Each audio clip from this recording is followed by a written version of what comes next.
El deterioro ambiental amenaza seriamente el desarrollo actual y futuro de las naciones. La pérdida de ecosistemas y su biodiversidad, la degradación de los suelos, la contaminación del aire y la cada vez más acentuada disminución en la disponibilidad de agua son solo algunos de los problemas ambientales más conocidos que enfrentamos. A estos, ahora debemos sumarle uno más: el cambio climático global, que, por la magnitud de su extensión y por todas las implicaciones sociales, económicas y ambientales que involucra, pueden comprometer seriamente el futuro de casi todos los países. La solución requiere la actuación decidida de los gobiernos, pero, en el caso del cambio climático, también de una sociedad bien informada y comprometida, que contribuya con su actitud y acciones a disminuir las presiones a las que está sometido el ambiente. Los científicos definen al cambio climático como todo cambio que ocurre en el clima a través del tiempo, resultado de la variabilidad natural o de las actividades humanas. El calentamiento global, por su parte, es la manifestación más evidente del cambio climático y se refiere al incremento promedio de las temperaturas terrestres y marinas globales. Los expertos señalan que existen claras evidencias de que el calentamiento del planeta, registrado en los últimos 50 años, puede ser atribuido a los efectos de las actividades humanas.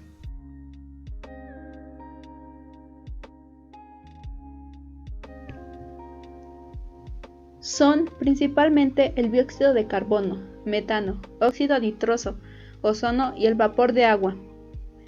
Estos gases dejan pasar la luz solar, la cual alcanza la superficie terrestre y marina y se transforma en calor, es decir, en radiación infrarroja.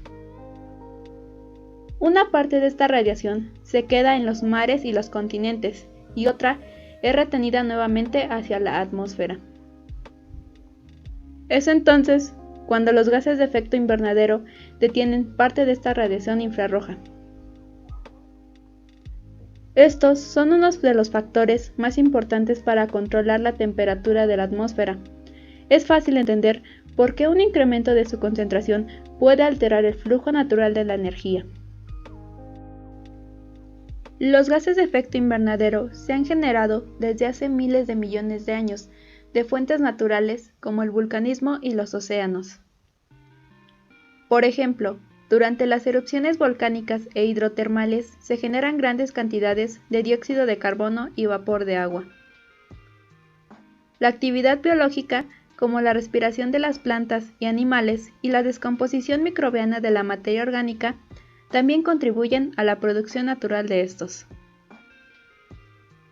Sin embargo, los humanos también hemos contribuido a su generación.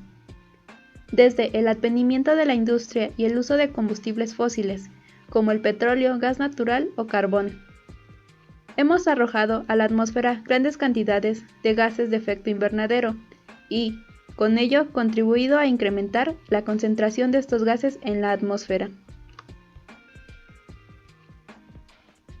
En el mundo, la emisión de dióxido de carbono se ha incrementado a la par del consumo de combustibles fósiles. Este incremento no ha sido pequeño. Entre 1971 y el año 2005, la emisión mundial derivada del consumo de combustibles fósiles aumentó alrededor del 90%.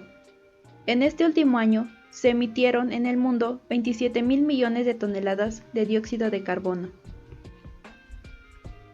Existen claras evidencias de que el calentamiento que se ha registrado en los últimos 50 años puede ser atribuido a los efectos de las actividades humanas.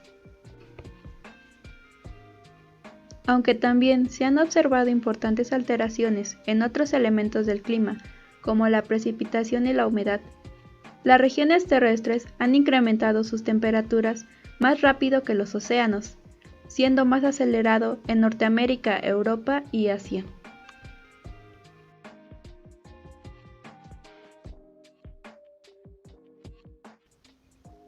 El incremento actual de la temperatura no ha sido igual en las diferentes regiones del planeta.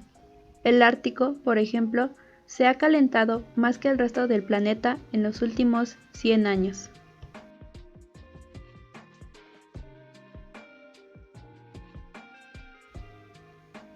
Con el derretimiento de los glaciares ocurren dos efectos.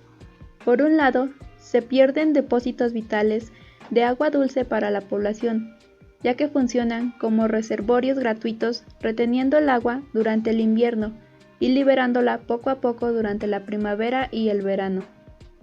En segundo lugar, y por extraño que parezca, los glaciares nos ayudan a evitar que el planeta se caliente más, y no por ser de hielo, sino por su color blanco, que refleja hacia el espacio una gran cantidad de luz. Al derretirse los glaciares, las superficies de colores más oscuros, como las del agua del mar y de los suelos que estaban por debajo del hielo, quedan expuestas, por lo que absorben más radiación, se calientan y emiten radiación infrarroja, que contribuye a calentar más la Tierra. El calentamiento adicional ocasionará, en consecuencia, que se derrita aún más hielo.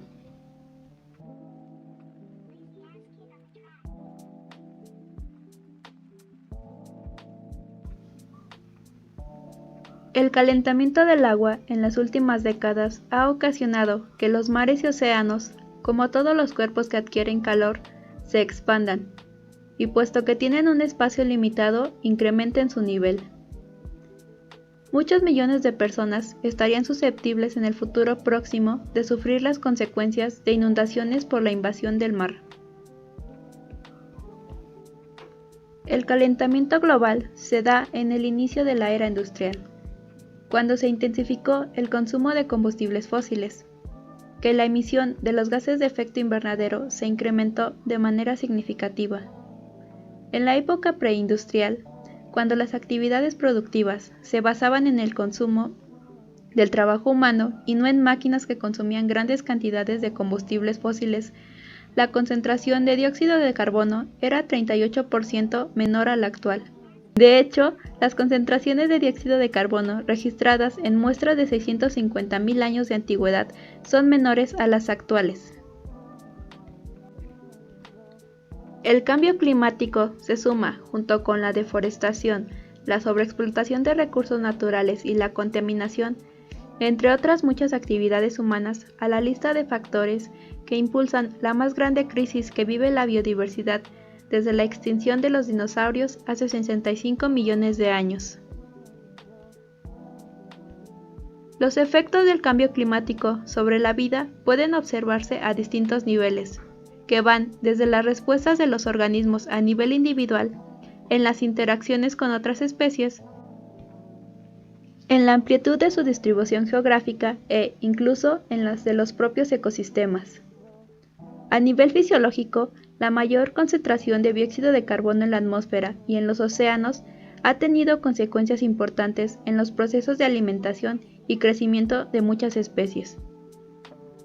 A nivel de los ecosistemas, la respuesta al cambio de la variabilidad ambiental empiezan a ser notables. El reemplazo de ecosistemas enteros por otros diferentes ha ocurrido en algunos lugares del globo. Por ejemplo, un estudio reciente mostró que los pastizales de alta montaña de una localidad en el centro de España habían sido sustituidos entre 1957 y 1991 por matorrales de juniperos, árboles parientes de los pinos, de zonas más calientes, a la par que los registros climáticos indicaban temperaturas en la zona cada vez más altas.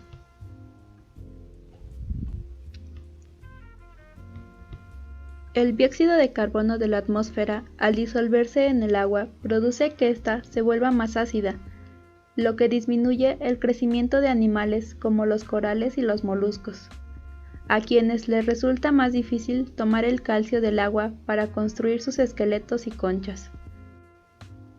A pesar de que esta acidificación ha sido mínima a la fecha, para algunos grupos como los corales puede ser significativa, sobre todo si se combina con los otros factores de disturbio.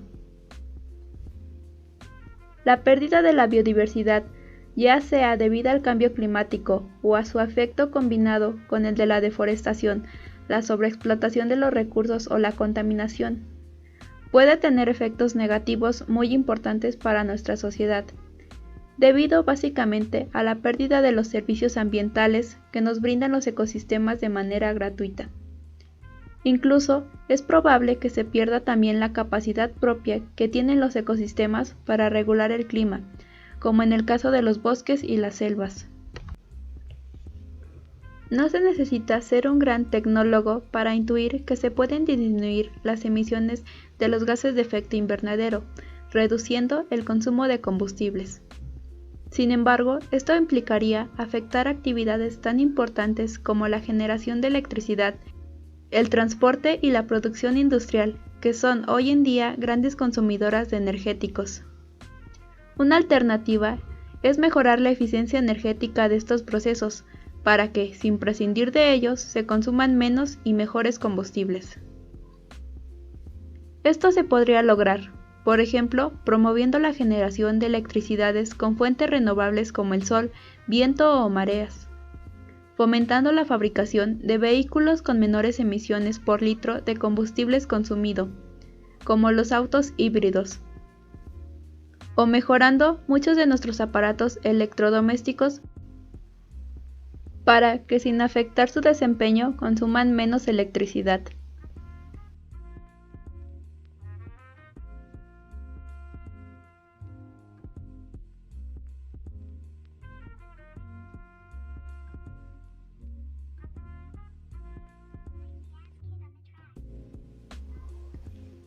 Hacer uso de los recursos, aparatos y vehículos que ya tenemos, pero de una manera más inteligente y más amigable con el ambiente.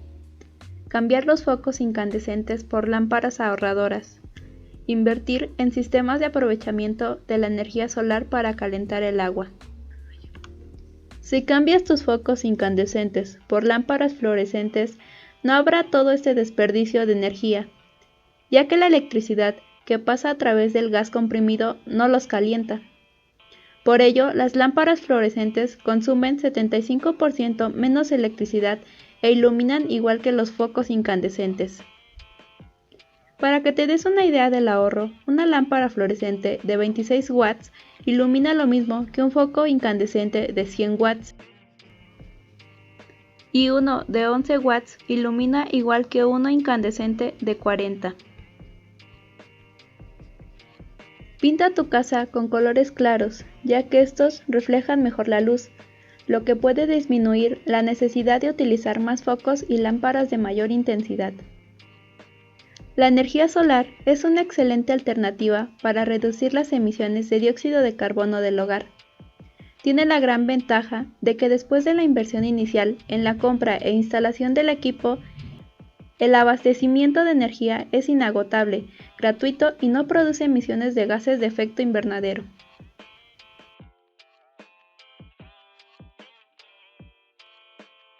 Estos sistemas tienen celdas solares o tubos al vacío que transforman los rayos del sol en calor, el cual pasa por el agua y hace que se mantenga caliente en un tanque de almacenamiento, aún durante la noche y en días nublados.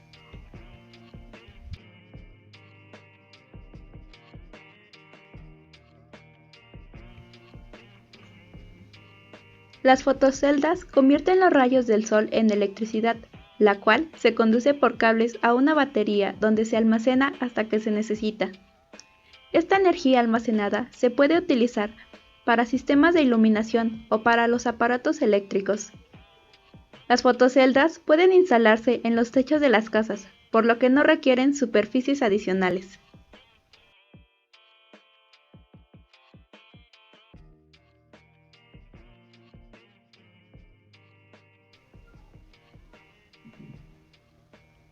Estos autos utilizan un motor eléctrico y baterías recargables junto con el motor convencional de gasolina. Con este sistema se reduce el consumo de combustibles y se mejora su eficiencia, en algunos casos hasta un 50%.